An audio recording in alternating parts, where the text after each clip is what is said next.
Today our presentation is on best practices in making museums more accessible to visually impaired visitors. Museums need to be more accessible to visually impaired visitors. There are approximately 1.3 billion people in the world and 25.5 million people in the US that live with some form of blindness or visual impairment. There are many barriers to access when it comes to art museums, and it is important that we remove these barriers. Museums need to listen and communicate with visitors to understand what their needs are. By including different senses to experience art, museums can make visitors feel more welcomed and deliver more interactive experiences. So how can museums design for visually impaired visitors?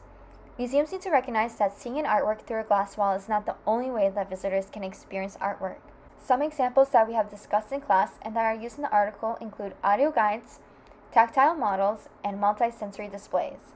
Let's take a look at the examples that the article includes. The Museo Tiflológico in Madrid, Spain is dedicated to the tactile experience of their visitors. Throughout the museum, there is braille, different floor textures to help visitors navigate walkways and exhibits, and audio guides to indicate stairs, gallery, and artwork information. There are many 3D models and tactile graphics of artwork and architecture. The museum also showcases artwork and tactile graphics created by visually impaired artists. In addition, there's a collection dedicated to the history and production of braille and tactile materials.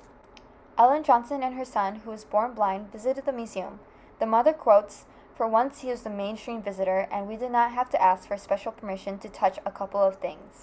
The Victoria and Albert Museum in London has been committed to creating more accessible ways for visitors to experience art. The lack of pre-visit information is a barrier for many visitors when it comes to visiting museums. The museum offers pre-visit information on their website to help visitors plan their trip beforehand. The museum also has tactile displays and audio descriptions throughout the museum, and study rooms with assistive technology. In addition, there are family-fun sensory backpacks designed for children with visual impairments.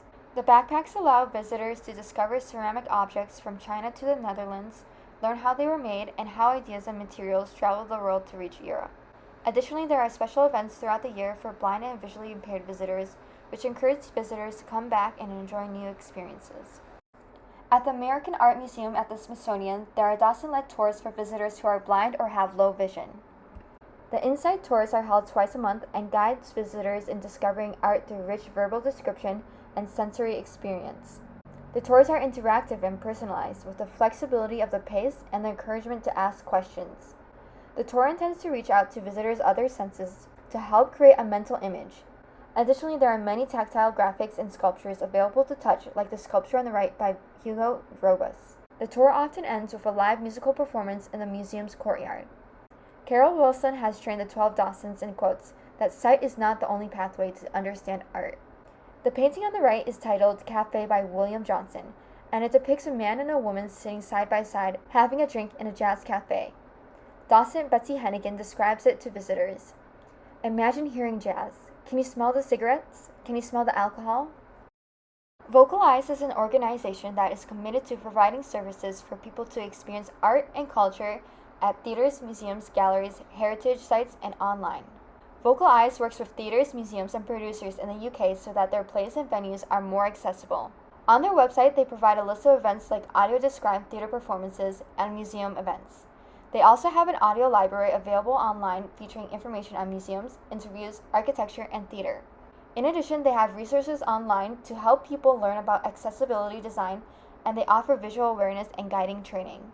Lastly, they also have customized settings on their website so that users can adjust colors, contrast, font size, columns, and images on or off. The article highlights additional resources for steps that museums can take to ensure that they are accessible to visually impaired visitors. The Royal National Institute of Blind People has useful guides for tips on how to assist blind and partially assisted visitors and tips for providing a more accessible environment.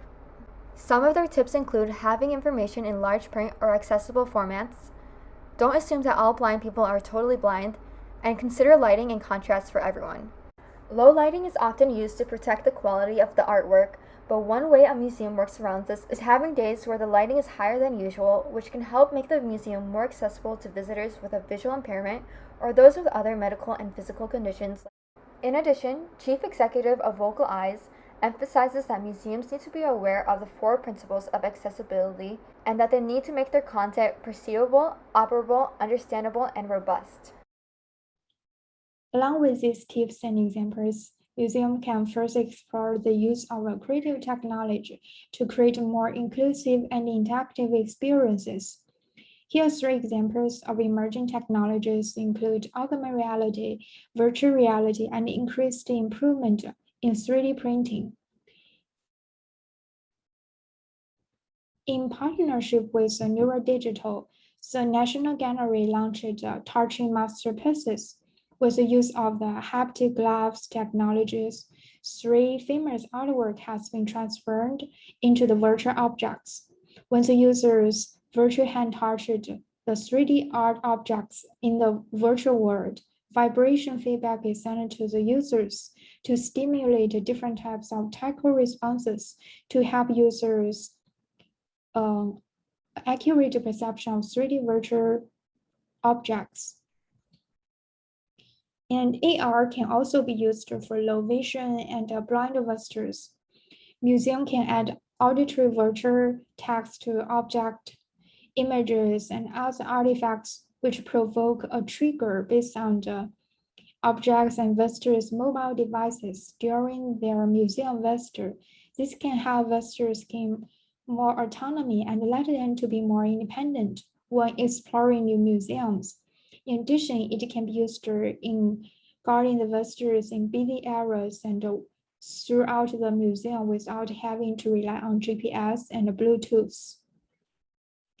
And in the museum, a few strict rules usually accompany a museum visitor, including no photography and no touching. Now our new 3D printing technology is being applied to Banks's conventional rules, allowing visually impaired visitors more access to great works out through an unusual pathway. They can touch printing to recreation of great works to their hearts content in a specific exhibition designed for this purpose. And for the life-changing experiences, a dialogue in the dark.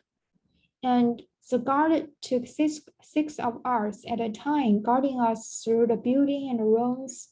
We started what seems like working up a hill, and in the first few minutes, we hold on to each other's and feel excited and feel an anticipation of what was coming for the next.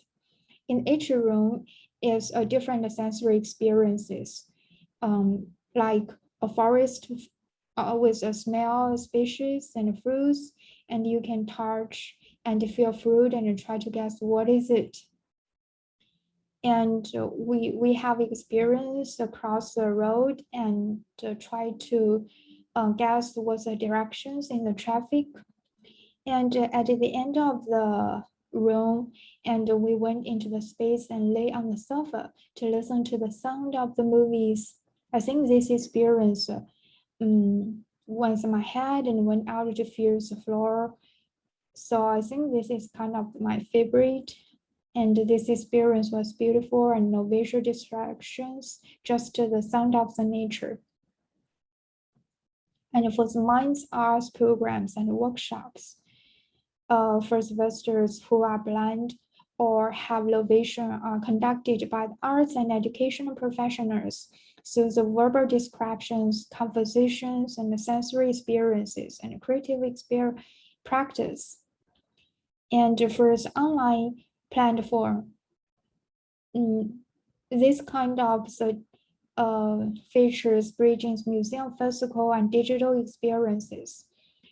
Designing a dynamic mobile tour experiences, Jewish Museum approaches us to create a compelling, flexible, digital companion tour to answer on-site experiences. I think this is needed to drive visitors' engagement and leverages new tool to increase the awareness and the distribution.